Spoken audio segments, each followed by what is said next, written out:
పత్రికే సోదరులందరికీ హృదయపూర్వక నమస్కారం. ముందుగా మా పార్టీ అధినేత రాష్ట్ర ముఖ్యమంత్రి వర్యులు చంద్రబాబు నాయుడు గారికి ధన్యవాదాలు తెలుపుతూ, రాష్ట్రంలో ఉన్నటువంటి కార్పొరేషన్లన్నిటికీ మకుటాయమానం లాంటి సివిల్ సప్లైస్ కార్పొరేషన్ మెంబర్గా నన్ను అపాయింట్ చేసినందుకు, అవకాశం ఇచ్చినందుకు ధన్యవాదాలు తెలియజేసుకుంటూ ఈ సివిల్ సప్లైస్ కార్పొరేషన్ చైర్మన్గా జనసేన పార్టీకి చెందినటువంటి కాకినాడ వాస్తవ్యులు సుధీర్ గారికి ఇవ్వడం జరిగింది.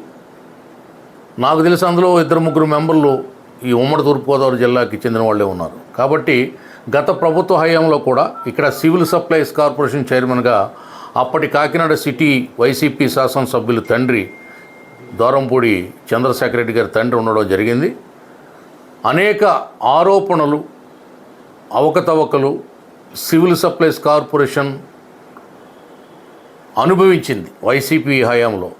కాకినాడ పోర్టు నుండి వేలాది టన్నుల బియ్యం అక్రమ రవాణా జరిగినట్టు, గంజాయి మొదలైనటువంటి మారక ద్రవ్యాలు రవాణా జరిగినట్టు, దొంగ ఆయిల్ వ్యాపారం జరిగినట్టు అనేక ఆరోపణలు ఉన్నాయి. కాబట్టి ఇప్పుడు జనసేన పార్టీకి చెందినటువంటి నాదెండ్ల మనోహర్ గారు సివిల్ సప్లైస్ మంత్రిగా, సివిల్ సప్లైస్ రాష్ట్ర కార్పొరేషన్ చైర్మన్గా జనసేన పార్టీ కాకినాడకు చెందిన సుధీర్ గారు, మేమంతా కలిసి ఈ కార్పొరేషన్కి వన్నె తెచ్చేలాగా, పేరు తెచ్చేలాగా, ఇక్కడ కార్పొరేషన్ అంటే ఆయిలు, నూనెలు, పప్పులు, ఉప్పులు, బియ్యం, ధాన్యం, అలాగే ఈ రకరకాల ఏదైతే నిత్యావసర వస్తువులు ఉంటాయో సామాన్యుడికి కావాల్సినటువంటి వాటితో పాటు పెట్రోలు, గ్యాసు లాంటివి కూడా ఈ కార్పొరేషన్ పరిధిలోకి వస్తాయి. అంటే ప్రజలకి నిత్యము అవసరాలు తీర్చే అందుబాటులో ఉండే ఒక వ్యవస్థ సివిల్ సప్లైస్ వ్యవస్థ. దాని పేరే సివిల్ సప్లైస్ వ్యవస్థ. సివిలైజేషన్ అంటే ప్రజలు, పౌరులకు అందుబాటులో, పౌరులకి దగ్గరగా ఉండే సంస్థ కాబట్టి సివిల్ సప్లైస్ సంస్థ అన్నారు.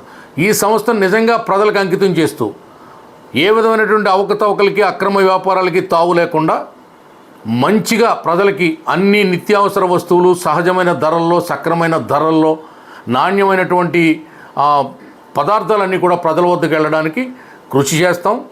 కార్పొరేషన్ని బలోపేతం చేస్తాం. ఓ రకంగా సివిల్ సప్లైస్ కార్పొరేషన్ అనేది రాష్ట్ర ఆర్థిక వ్యవస్థలో ప్రధాన భూమిక పోషిస్తుంది. దాన్ని ఇంకా పెంపొందించడానికి, సంపద సృష్టి జరగడానికి మా ప్రయత్నం మేము చేస్తాం. చిత్తశుద్ధితో పనిచేస్తాం. ప్రభుత్వానికి మంచి పేరు తీసుకొస్తాం. పార్టీకి, కూటమికి మంచి పేరు తీసుకొస్తాం. మా నాయకులు మా మీద పెట్టినటువంటి విశ్వాసాన్ని, నమ్మకాన్ని రెట్టింపు చేసుకుని మేము కూడా ముందు ఇంకా పైకి వెళ్ళే ప్రయత్నం చేస్తాం.